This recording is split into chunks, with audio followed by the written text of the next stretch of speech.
जय हिंद दोस्तों, आप देख रहे हैं दार्शनिक भारत लाइव। मैं अमरेश कुमार सिंह। आज हम आए हुए हैं आचार्य गद्दी फतुहा के प्रांगण में, और इस जगह पर आप देख सकते हैं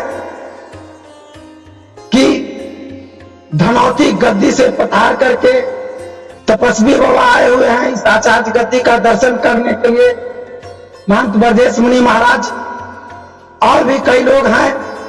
तो आइए आज के संदर्भ में क्या है यहाँ की खास, उसके बारे में जानने का थोड़ा सा प्रयास करता हूं।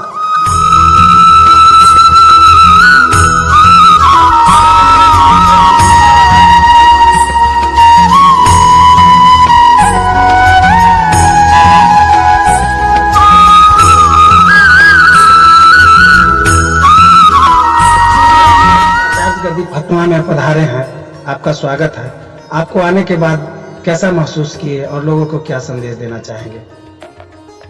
मुझे यह एहसास है, इस परिसर में रह के, इस संस्थाओं में रह के मैंने अध्ययन भी किया है संस्कृत का, और यहाँ का जो धरातल है कुछ समय से विवादास्पद चलते आ रहा है, लेकिन आज के दौर में मैं संघर्ष के कड़ी में ब्रजेश जी के साथ में भी यहाँ आया, जो परमानंद हत्यारा होकर के पूर्व के महंत को मर्डर किया था। मेरा संकल्प था कि इनको नहीं रहने देना है, वचन दिया था, और ब्रजेश जी एक ब्रज बन करके तेजस्वी भाव लेकर के यहाँ उपस्थित हुए। आज पहला दिन है संघर्ष के बाद मैं आज यहाँ आया हूँ, और इनका नाम भी ब्रजेश है, जो कि ब्रज एक बहुत बड़ा शक्ति होती है। उसके मालिक तो इनकी प्रसन्नता भी है, इनका साधु समाज से जुड़ा हुआ है, और इनका जो धरातल है, सर्वे भवन्तु सुखिनः सर्वे सन्तु निरामया सर्वे भद्राणि पश्यन्तु मां कश्चित् दुःखं भवेत्।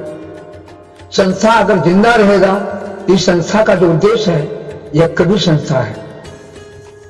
ये आचार्य गादी संस्था मानी जाती है, और इस आचार्य गादी से जो आने वाला भविष्य है, जो संस्था है, जहां जहां भी बिहार के अंतर है, भारत के अंतर्गत में है, उस संस्था के माध्यम से कबीर का जो विचारधारा है, कबीर के घर शिखर पर जहां से गए पाउन टिके खलील का खलकन ला दे बड़े, जो खलील है बिल्कुल गलत विचारधाराओं के अपराधी गतिविधि का है, उसका यहाँ पर टिक नहीं सकता है। ये भारत संघ प्रधान देश है और धर्म प्रधान देश है, इसकी महत्ता बनी रहेगी। और ये आने वाला भविष्य, पूर्व के काल में जो हमारे ऋषि मुनि तपस्वी महात्माओं ने, राजा महाराजाओं का जो अत्याचार, अनाचार, शोषण, दमन और भ्रष्टाचारिता थी, उसको दूर करके इसको आगे समाधान करने के लिए संकल्प लेता। मैं तो संकल्प लिया हूँ। मैं ब्रजेश जी से भी निवेदन करता हूँ, धनौती गद्दी भी बर्बाद है इस विवाद में, आचार्य गादी धनौती भी है, जितने भी गादियां हैं सब बर्बादी के रास्ते पर चल चुका है।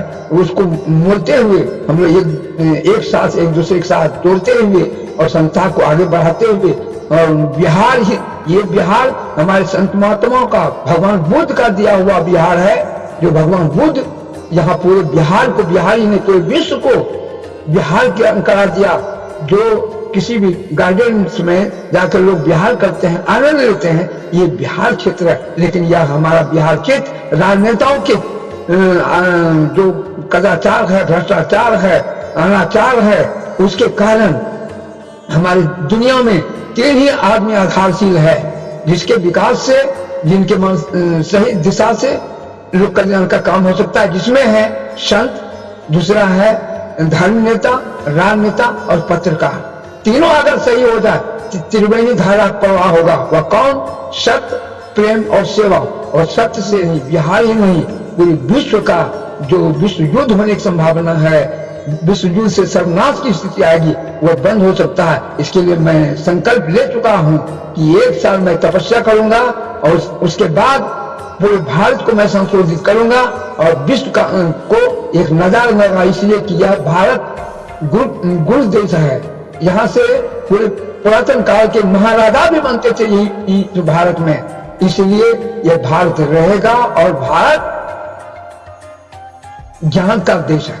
महाराज जी, जब जब आप इस आचार्य गद्दी में दिखते हैं तब तब यहाँ का दृश्य ही बदला हुआ रहता है। क्या नया है आपके मतलब कुछ कार्यक्रम के बारे में? देखिए, ऐतिहासिक स्थल है और विश्व प्रसिद्ध है आचार्य गद्दी कबीर मठ फतुहा, और कई कारणों से भी महत्वपूर्ण है।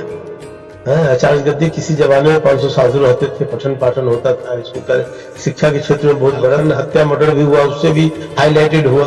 अभी वर्तमान में कबीर जयंती तो हुआ ही था, अभी वर्तमान में फिर गुरु नानक देव जी का प्रकाश पर्व 3 तारीख को हम लोग मना रहे हैं और पिछले साल भी मनाए थे।